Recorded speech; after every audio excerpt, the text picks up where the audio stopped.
শ্ৰীকৃষ্ণই কৈছে পত্নীৰ তিনিটা বস্তু প্ৰতিজন পুৰুষেই চাব লাগে। যি পুৰুষে পত্নীৰ এই তিনিটা বস্তু চাব পাৰে সেইজন পুৰুষে কেতিয়াও দুখীয়া হৈ থাকিব নালাগে।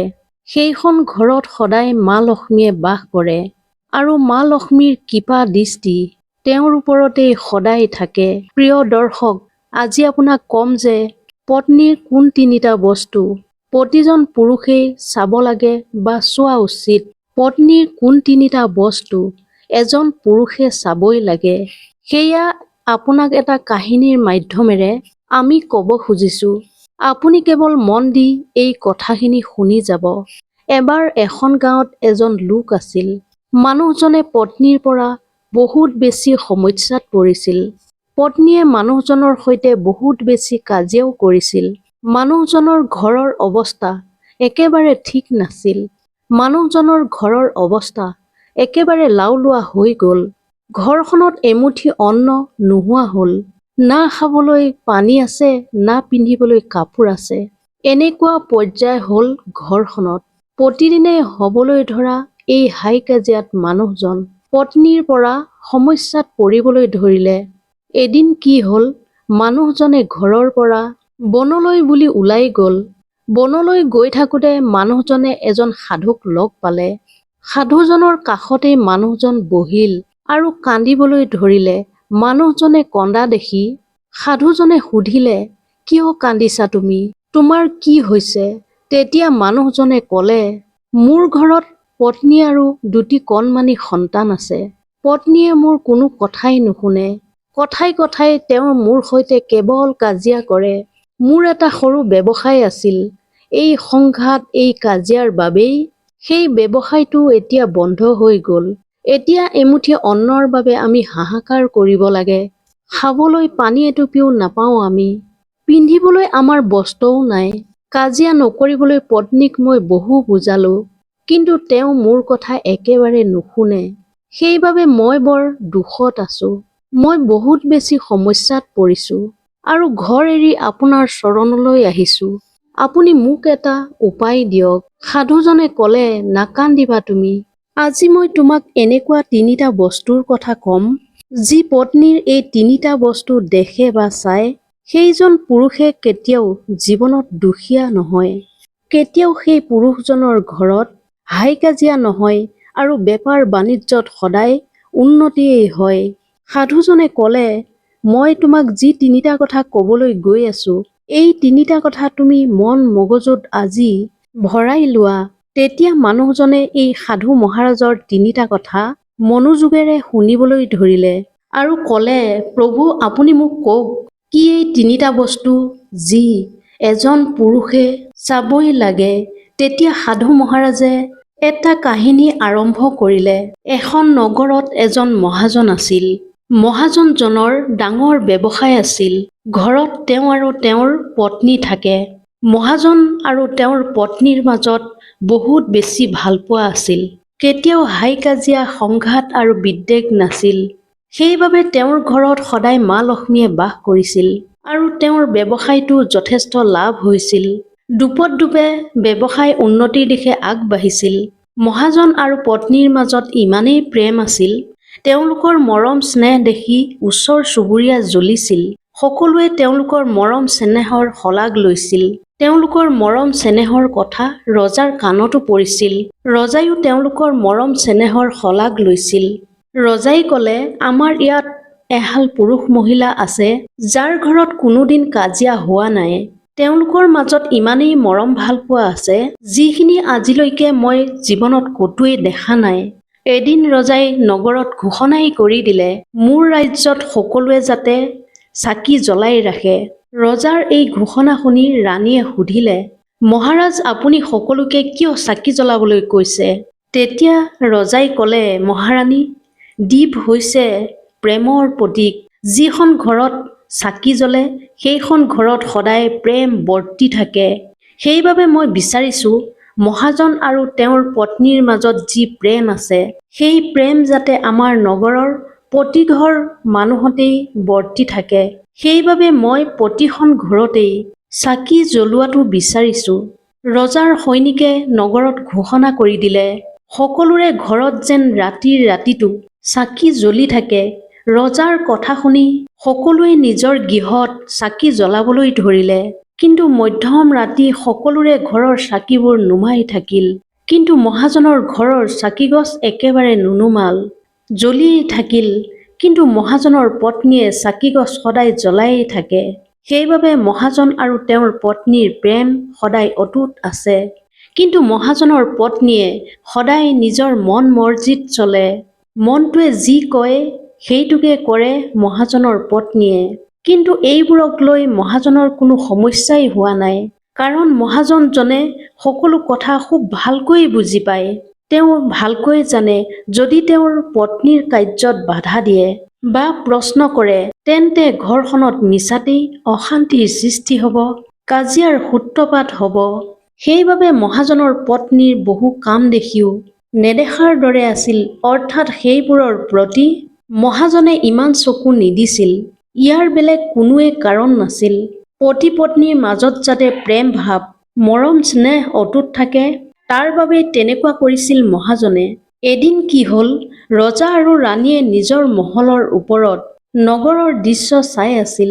ৰজা আৰু ৰাণীয়ে দেখিলে নগৰখন দেখোন একেবাৰে অন্ধকাৰ, একমাত্ৰ মহাজনৰ ঘৰতহে চাকি জ্বলি আছে। তেতিয়া ৰজাই ৰাণীক ক'লে, চোৱা, মহাজন আৰু তেওঁৰ পত্নীৰ মাজত কিমান প্ৰেম আছে। সকলোৰে ঘৰৰ চাকি নুমাই গ'ল, কিন্তু মহাজন আৰু তেওঁৰ পত্নীৰ গৃহত চাকিগছ জ্বলি আছে। ইয়াৰ অৰ্থ হ'ল মহাজন আৰু তেওঁৰ পত্নীৰ মাজত প্ৰেম আছে। তেতিয়া ৰাণীয়ে ক'লে, মহাৰাজ, মহাজন আৰু পত্নীৰ মাজত প্ৰেম এইকাৰণেই বেছি, কাৰণ মহাজনৰ পত্নী বহুত বেছি অভিজ্ঞ, সকলো কথা খুব ভালকৈ বুজি পায়। তেওঁ সহ্য কৰিব পৰা ক্ষমতা আছে, তেওঁ সহনশীল। সেইবাবে তেওঁলোকৰ গৃহত প্ৰেম আছে। ৰাণীৰ কথা শুনি ৰজাই ক'লে, নহয় মহাৰাণী, পত্নীতকৈ বহু বেছি অভিজ্ঞ মহাজনহে। মহাজনেহে সকলো কথা বহুত বেছি ভালকৈ বুজি পায়। সেইবাবে তেওঁলোকৰ ঘৰত কেতিয়াও হাই কাজিয়া নহয়। ৰাণীৰ মতে মহাজনৰ পত্নীয়ে ওপৰত, কাৰণ তেওঁই সকলো বুজি পায়। আনহাতে ৰজাৰ মতে মহাজন ভাল, কাৰণ তেওঁ সকলো বুজি পায়। মহাজন আৰু তেওঁৰ পত্নীৰ কথালৈ ৰজা ৰাণী যুক্তি তৰ্ক লাগিবলৈ ধৰিলে। মহাৰাণী, আমি এনেকৈ তৰ্ক বিতৰ্ক কৰি থকাতকৈ আমি তেওঁলোকৰতো এক পৰীক্ষাই ল'ব পাৰোঁ। আমি এক পৰীক্ষা লওঁ, তেতিয়া সকলো স্পষ্ট হৈ পৰিব। ৰজাৰ কথাত ৰাণী একমত হ'ল আৰু দুয়োজনৰে পৰীক্ষা ল'বলৈ তেওঁলোক সাজু হ'ল।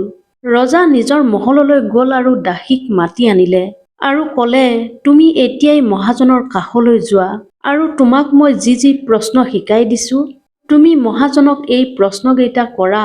ৰজাৰ আজ্ঞামতেই দাসীগৰাকী মহাজনৰ কাষলৈ গ'ল। সেই সময়ত মহাজনৰ পত্নী ঘৰত নাছিল।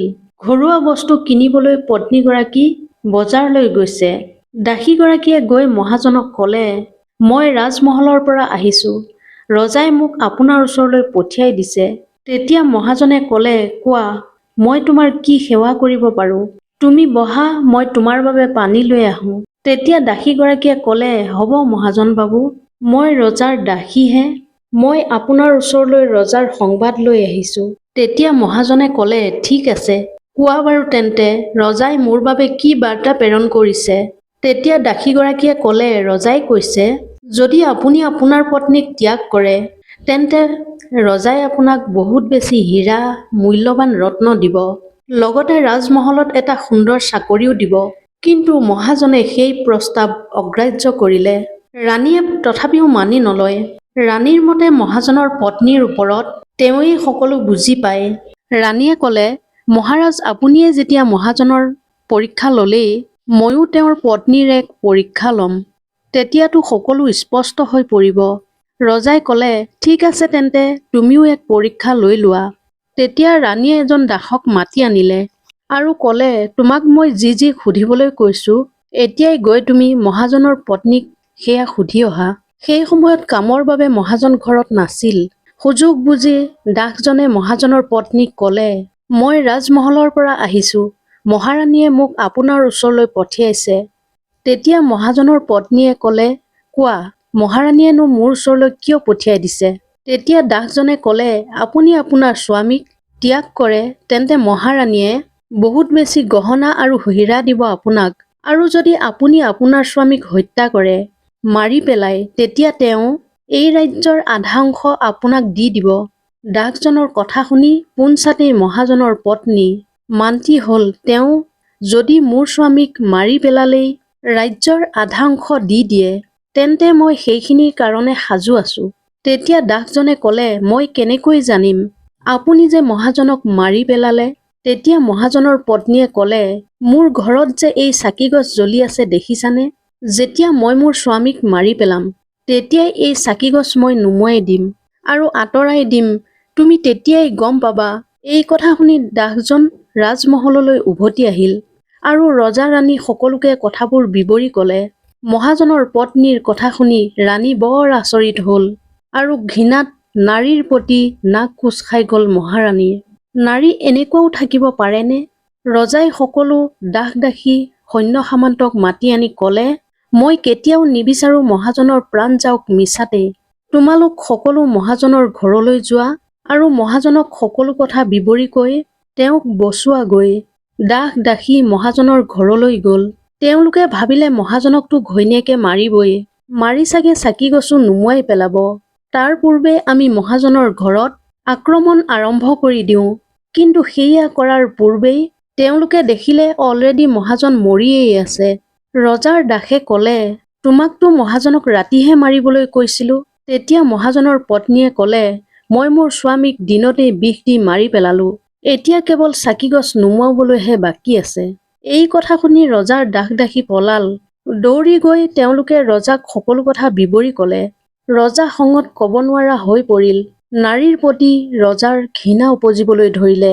ৰজাই সৈনিকক নিৰ্দেশ দিলে যাতে সোনকালেই মহাজনৰ পত্নীক বন্দী বনাই লৈ আহে।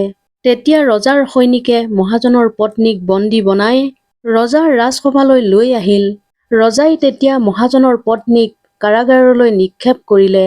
তেতিয়াৰ পৰাই ৰজাই নাৰীক ঘিণ কৰিবলৈ ধৰিলে। এতিয়া পুনৰ আগৰ সাধুজনৰ কাষলৈ ঘূৰি আহিছো। এই কাহিনীটো সাধুজনে গাঁৱৰ মানুহজনক কৈ আছিল।